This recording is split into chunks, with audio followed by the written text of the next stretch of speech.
அதனால ஸ்வார்த்தம்னா இந்த ஜன்மத்தை பயன்படுத்திக் கொள்ள வேண்டும். எப்படி பயன்படுத்துகிறது? வேதாந்த தத்துவத்தை கொஞ்சமாவது தெரிந்து கொண்ட அந்த அனுஷ்டானத்தை செய்யறது. அந்த அனுஷ்டானத்தில் முதல் படி எதுன்னு கேட்டாக்க ஆசைகளை குறைச்சுக்கிறது. இரண்டாவது பகவான் விஷயத்திலே பக்தியை அதிகமாக்கிக் கொள்வது.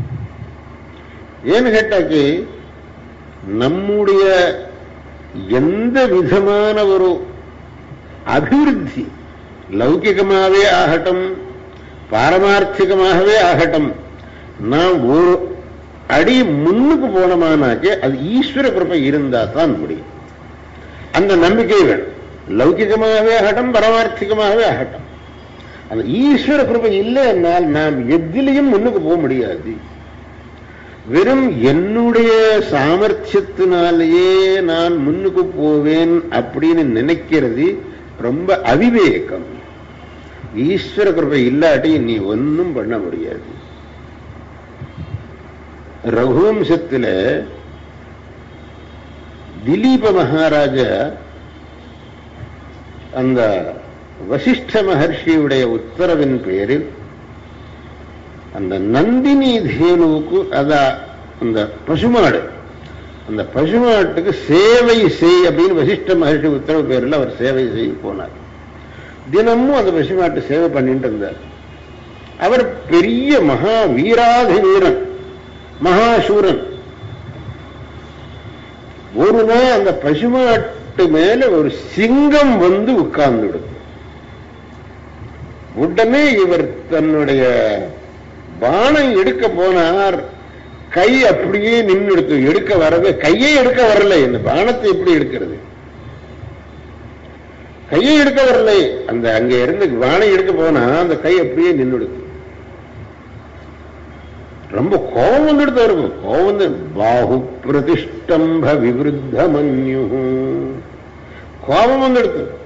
அந்த சிங்கன் சொல்லிச்சு, நீர் கோச்சு கண்டத்தினால ஒன்னும் நடக்காது, உங்களை கை எடுக்க முடியாது. ஏன்னு கேட்டாங்க அது ஈஸ்வர சங்கல்பம்.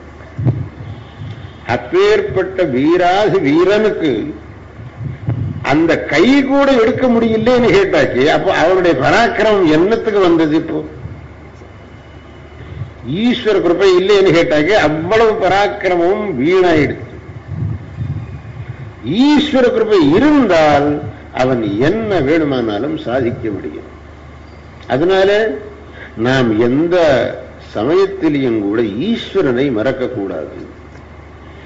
அதனால முதல்ல ஆசைகளை குறைச்சிக்கணும்ங்கிறது ஒன்னும், ஈஸ்வர பக்தியை அதிகமாக்கிக்கணும்ங்கிறது ஒன்னும். அதே மாதிரி யார் விஷயத்திலையும் கூட மனசிலே ஒரு குரோதமோ துவேஷமோ இருக்கக்கூடாது. இந்த உலகத்திலே யாரையும் நாம் துவேஷிக்க வேண்டியதில்லை, யார் மேலையும் நாம் கோபித்துக் கொள்ள வேண்டியதில்லை. எல்லார் விஷயத்திலையும் பிரீத்தியார் அன்போட இருங்கோள், அது உங்களுக்கு ரொம்ப நல்லது அப்படின்னு பகவானே சொல்லியிருக்க. அத்வேஷ்டா சர்வபூதானாம் மைத்ரः கருண ஏவச்ச அப்படின்னு சொல்லி